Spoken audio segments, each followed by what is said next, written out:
All right, man. So topic for today, Justin Jefferson versus Jamar Chase. We're going to put it together, man. We're going to put it together and we're going to figure out, first of all, we're going to figure out if you were starting a franchise, all right, you starting a franchise and you get to pick one wide receiver and they both on the board, who are you going to grab? Justin Jefferson or Jamar Chase? So we're going to go that route, and then we're going to discuss, who's better. There may or may not be an answer to that. We're going to figure it out. There's no right or wrong answer. Actually, there probably is, and we're going to get to the bottom of it. All right, so we're going to get to the bottom of it today. We're talking about Justin Jefferson and Jamar Chase.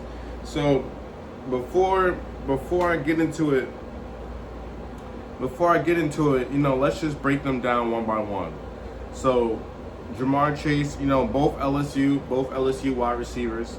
I think Jamar Chase, did he come into the league? Let's see. So Justin Jefferson came into the league first in 2020. Then Jamar Chase came to the league in 2021. So both really 1A wide receivers. Both are 1A wide receivers. I can say that for a fact. What makes Jamar Chase so special is definitely his physical build. His build as a wide receiver. He's a big body wide receiver. He's let's see what they got him listed at. He's 6 feet, 200 pounds. All right, and that's solid. 6 feet, 200 pounds solid. Jamar Chase is a speedster. Like, I'm talking about pure speed. Jamar Chase got pure speed. Let's take a look at his 40 time.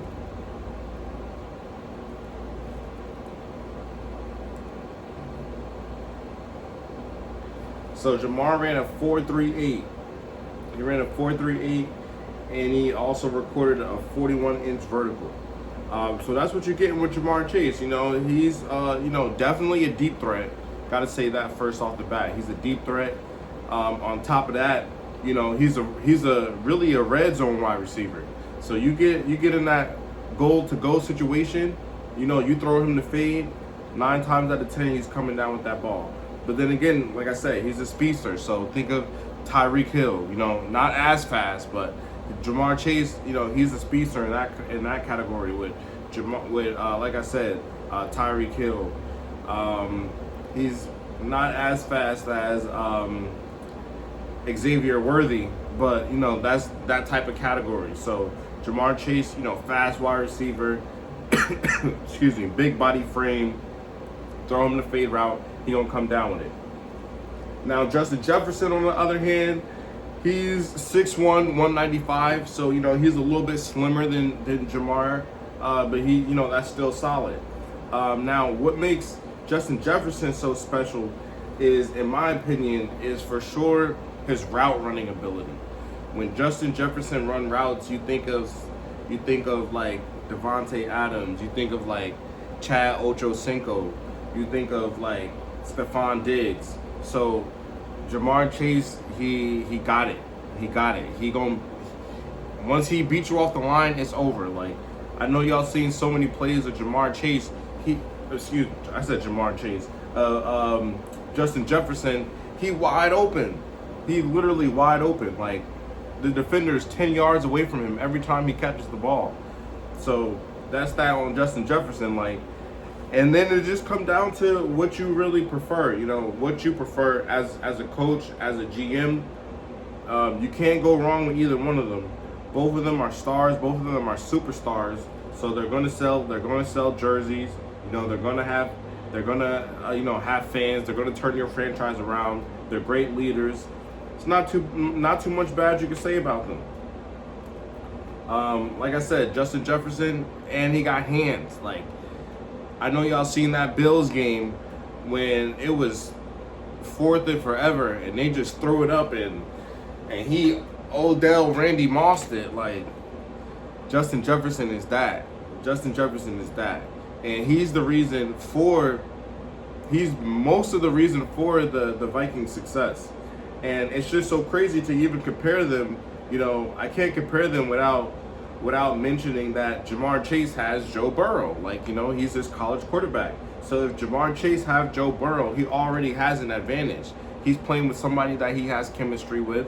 He's playing with somebody that is, first of all, a top 5 quarterback in the league on top of that. So really, Jamar Chase, his stats, you don't want to take him for granted, but he should be putting up numbers like that because he's playing with Joe Burrow. Justin Jefferson, on the other hand, he's playing with Kirk Cousins. He's playing with I see Ghost. Sam Darnold. He playing with Sam Darnold. Now he's about to be playing with a rookie, J.J. McCarthy. So the circumstances are a lot different for Justin Jefferson. But it's still, and with that being said, I feel like his production is almost amplified. Like, he has to really stand out to put up those numbers. Jamar Chase, he's playing alongside T. Higgins. That's another factor that you got to consider. Justin Jefferson, he's playing with a strong number 2 wide receiver now, but for the most part, he's been the best wide receiver on his team by far. So I think from that perspective, I gotta give it to Justin Jefferson, because he's doing arguably more, if not the same, with less, as you are, Jamar Chase. But that's neither here nor there. I do believe Jamar Chase broke Justin Jefferson's rookie record. So Justin Jefferson came into the league in 2020. He put up 88 for 1,400 yards.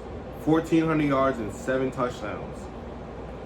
And that was, at the time, a rookie record. 1,400 yards. Then Jamar Chase come in the next year, 81 grabs for 1,455, for 1,455 yards. So he broke his record by 55 yards. And he put up 13 touchdowns. 13 touchdowns, which is, of course, if he put up 7, that's 6 more than Justin Jefferson did in his rookie year. But again, that touchdowns, that the amount of the discrepancy of touchdowns, that should show you right there that connection from Joe Burrow to Jamar Chase is special, and that's something that Justin Jefferson doesn't necessarily have. But that's neither here nor there. Last year, 2024, arguably, not even arguably, that was Justin Jefferson's peak year of his career so far. That's the best season he's had. So he's got 127 catches for 1,708 yards.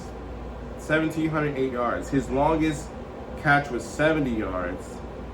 And on top of that, he put up 17 touchdowns. He put up 17 touchdowns. He's 4 years into the league, and he's already sitting on 46 touchdowns.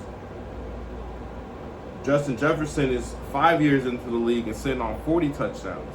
So that's my point right there, that that connection. Obviously, Jamar Chase is special. Like I said in the beginning of the video, that's a big body wide receiver. All right, that's perfect. That's a perfect red zone threat. Justin Jefferson, where he's going to beat you is that he's going to beat you in his route running. He's going to be open. So that's perfect for in between the 20-yard lines. That's perfect. And he also can get open in the end zone as well in those goal-to-goal situations. But for the most part, you throw in that fade route. If it's fourth and 4 to go, 4th and goal from the 4-yard line, like, I might want that fade route. I might want that whip route from Justin Jefferson. But if you're at the 10 and closer, Jamar Chase is your best bet. All right, so Justin Jefferson's best season was also last year. That's 103 receptions for 1,533 yards and 10 touchdowns. So to compare and contrast, that's still less receptions and less yards. However, that's 100 catches for 1,500 yards, and his longest catch was 97 yards. 97 yards. That's ridiculous. His longest catch was 97 yards. And he's got 10 touchdowns on the season. So, you know, if you're going off of stats, and this also is an advantage for Jamar Chase because he's got one less season than Justin Jefferson. And however, he's got more touchdowns. So that's a great argument for Jamar Chase. So on that perspective, I will have to say, you know, because it comes down to points. It comes down to points at the end of the day. So Jamar Chase is a touchdown machine. He's a touchdown machine. Justin Jefferson, he's going to have all the yards. He's going to have all the catches. He's going to have all the yak.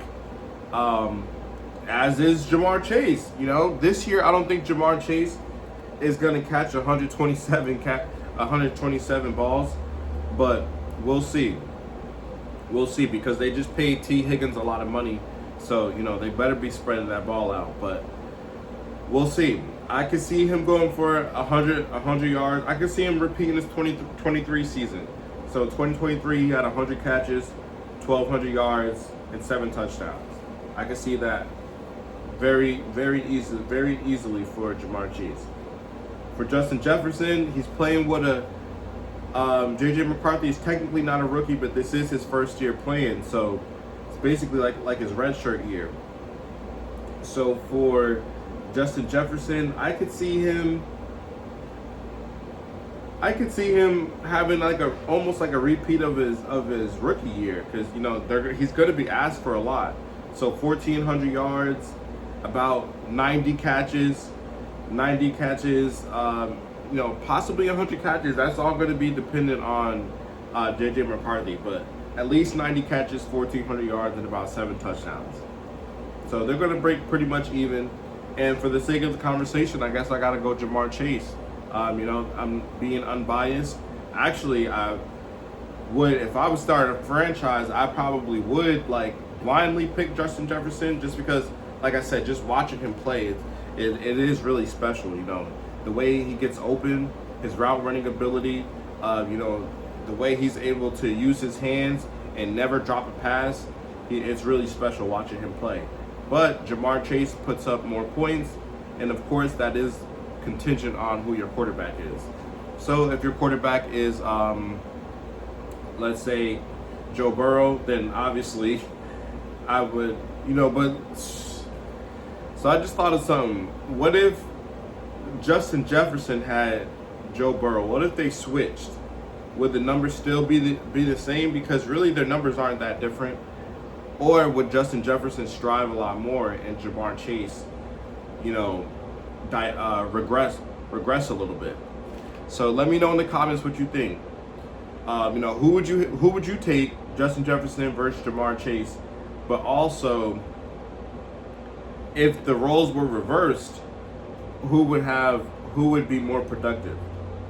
So let me know what y'all think in the comment section. So, you know, that's it for today's video. And you know, expect more content coming soon. Holla at your boy, Major GTV. We out.